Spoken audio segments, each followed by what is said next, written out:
আমরা জানি যে বাংলাদেশ কৃষি প্রধান দেশ। এদেশের প্রায় ৮০% মানুষ প্রত্যক্ষ বা পরোক্ষভাবে কৃষির উপর নির্ভরশীল। কৃষি এবং কৃষকের উপর দেশের অর্থনৈতিক চালচিত্র ব্যাপকভাবে নির্ভরশীল। কিন্তু সেই কৃষকই আজ সব থেকে কোণঠাসা অবস্থায়।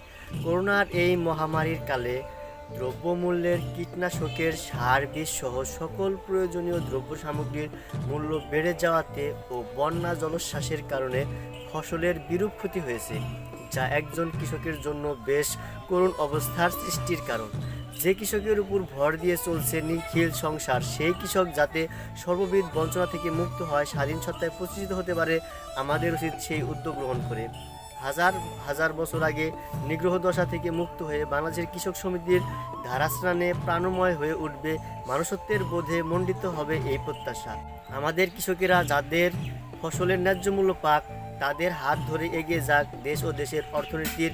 তারপরেও এই করোনা ও বন্যা জলোচ্ছ্বাসের কাটিয়ে ওঠে সারা দেশেই কৃষকেরা অন্যান্য ফসলের চেয়ে কৃষকের হালি পেঁয়াজ উৎপাদনে বেশ ভালোই আনন্দের সাথে ফসল ফলাচ্ছেন। কিন্তু এত ভালো ফসল উৎপাদনের তাদের কোনো লাভ নেই। যত ভালো ফসল উৎপাদন হোক আর যত ভালো ফলনই হোক না কেন, সেই ফলনের ন্যায্য মূল্য না পেলে এত ভালো ফসল বা ভালো ফলন মূল্যহীন। বর্তমান পরিস্থিতিও তাই। করোনা বন্যা উপেক্ষা করে কৃষকের এই ভালো ফলন আজ মূল্যহীন হয়ে পড়েছে, কেননা তাদের ফসলের নেই ন্যায্য মূল্য, নেই ধানের বাজারের সঠিক ব্যবস্থাপনা। স্থানীয় কৃষক, ব্যাপারী মহাজন বা চাউলের মিল মালিকরাই নিয়ন্ত্রণ করছে বাজার। আমন ধান ওঠার আগেও ধানের মন ছিল ১,০০০ থেকে ১,২০০ টাকা পর্যন্ত, কিন্তু ধান বাজারে আসার পরপরই ধানের বাজার ধস নেমে আসে, ১৫০ থেকে ২০০ টাকা পর্যন্ত কমে এসেছে। বাজারে বেড়েছে বিক্রেতার সংখ্যা, ধানের বাজারে যোগানের পরিমাণ অধিক হারে বেড়ে গেছে, সেই সাথে কমেছে ক্রেতাদের চাহিদাও। ফলে বাধ্য হয়ে প্রয়োজনের তাগিদে কম দামেই ধান বিক্রি করতে হচ্ছে কৃষকদের। সারা দেশে কৃষকদের এই অবস্থায় কম দামের কৃষক ফলন বিক্রি করে কোনো উপায়ও নেই, কেননা তাদের দেশের অধিকাংশ কৃষকেরাই একেবারেই অসচ্ছল। তারা যে কোনো ফসল উৎপাদনের সময় প্রয়োজনীয় দ্রব্য সামগ্রী সব বাকিতে গ্রহণ করেন এবং তাদের লক্ষ্য থাকে ফসল বিক্রি করে সে সকল দেনা পাওনা বা বকেয়া পরিশোধ করবে। অন্যদিকে পানাদাররাও ফসল উত্তোলনের পরপরই হালকাথা বা তাদের টাকার তাগিদ দিতে থাকে, যার ফলে কৃষকেরা কম দাম হলেও ফসল বিক্রি করে দিতে বাধ্য হয়। কৃষকের এমন কঠিন সময়ে তাদের ন্যায্য মূল্য পাবার লক্ষ্যে সরকারকে জরুরি পদক্ষেপ নিতে হবে। তাদের প্রতি যাতে কোনো অবিচার না হয় সেদিকেও নজর রাখতে হবে। দেশের মঙ্গল আর কৃষকের মঙ্গল তাই এক সূত্রে গাঁথা।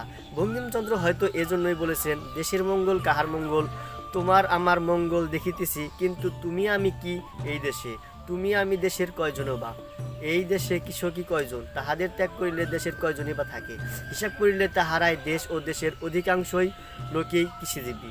এই কৃষকদের উন্নতি মানেই দেশের উন্নতি। তাদের শ্রম আর ঘামের সঙ্গে দেশের অস্তিত্ব একাকার।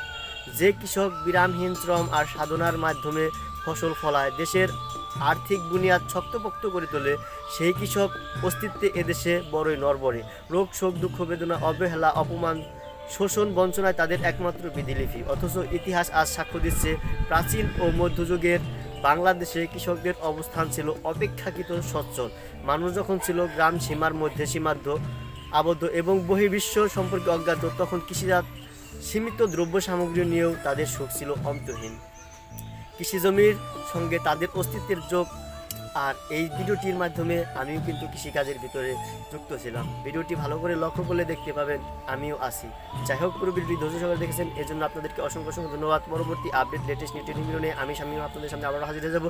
সে পর্যন্ত সকলে ভালো থাকবেন, সুস্থ থাকবেন এবং শেষ করছি bye bye, tata, see you next video, love you all.